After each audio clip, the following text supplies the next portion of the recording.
घर में हंसी खुशी का माहौल किसे अच्छा नहीं लगता। वास्तुशास्त्र के अनुसार घर की ऊर्जा में सकारात्मक ऊर्जा लाने के लिए कई तरीकों के बारे में बताया गया है, जो घर में सजावटी के साथ साथ घर की सकारात्मक ऊर्जा को भी बनाए रखते हैं।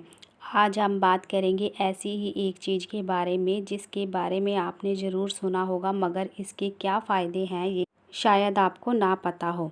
यहाँ हम बात कर रहे हैं लाफिंग बुद्धा के बारे में। वास्तुशास्त्र के अनुसार लाफिंग बुद्धा से घर में समृद्धि आती है। लाफिंग बुद्धा को सुख और कल्याणता का प्रतीक माना जाता है, इसलिए लाफिंग बुद्धा की मूर्ति को शुभ माना जाता है।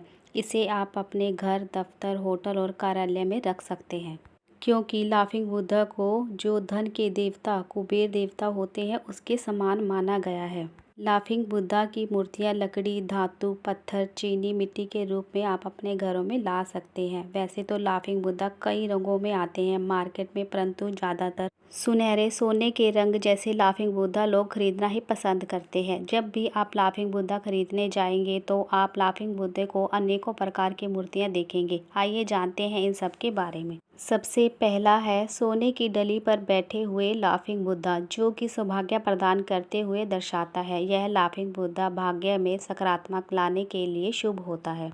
दूसरा लाफिंग बुद्धा, जो कि एक हाथ में पंखे के साथ हंसता हुआ बुद्धा है और दूसरा हाथ में लौकी लिए हुए है। ये आशीर्वाद और अच्छे स्वास्थ्य को प्रदान करने वाला माना जाता है। पंखा दुर्भाग्य को दूर भगाता है और लौकी हमें बुरे स्वास्थ्य से बचाती है। तीसरा है मोतियों को पकड़े हुए लाफिंग बुद्धा। मोती ध्यान का प्रतीक है, मोतियों से समृद्धि आती है। चौथा है सोने का पिंड पकड़े हुए लाफिंग बुद्धा। यह धन और सौभाग्य का प्रतीक माना जाता है।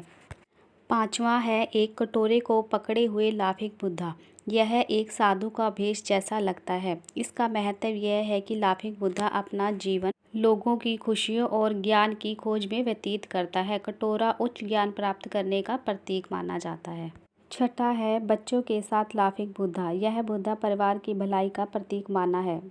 बच्चों से संबंधित समस्याओं को दूर करने के लिए इस मूर्ति को घर में रखा जाता है। यह मूर्ति घर में बच्चों के साथ खुशियों का प्रतीक होती है।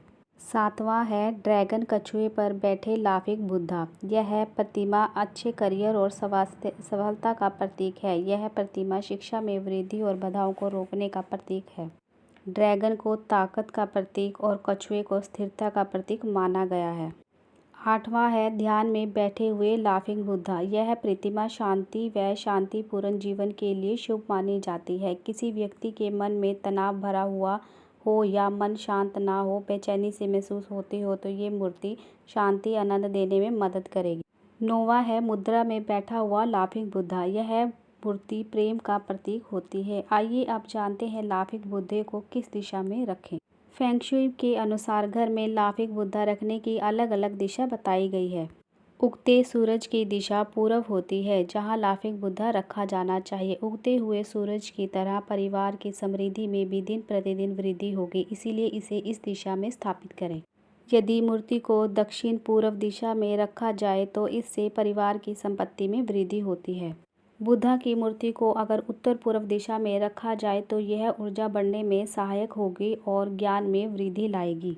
घर के मुख्य द्वार पर किसी मेज पर लाफिंग बुद्धे को आप रख सकते हैं, जो बाहर से आने वाली नकारात्मक ऊर्जा को रोक दे और सकारात्मक ऊर्जा को अंदर लेकर आए।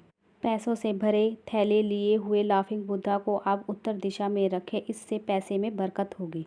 लाफिंग बुद्धे को घर में रखते हुए कुछ विशेष बातों का ध्यान जरूर रखें, नहीं तो ये फायदेमंद की बजाय नुकसानदायक हो जाएगी।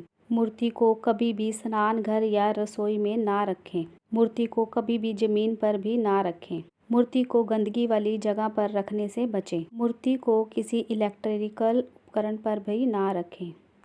मूर्ति को समय समय पर साफ कपड़े से साफ करते रहें और ध्यान रहे मूर्ति अगर गिरकर टूट जाए तो टूटी हुई मूर्ति को